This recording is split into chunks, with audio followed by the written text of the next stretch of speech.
This is Matt Smelter from Ferguson, a 2006 Ford.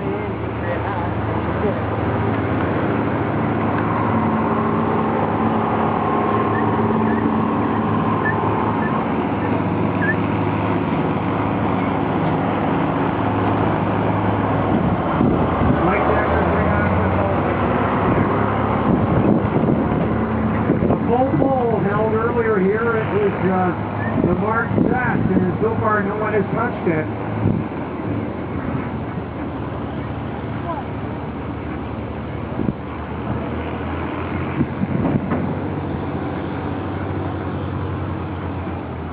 Finishing touches on the track, and we'll be ready to go.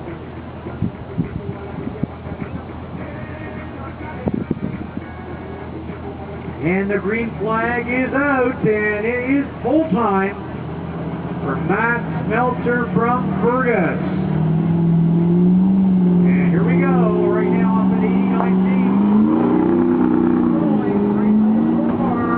He is up at 192, 102, 22, 30, 240, 250, 9 inches. 254, 9 inches flat for Smelter on a Fergus, Matt Smelter. Let's give him a big round of applause.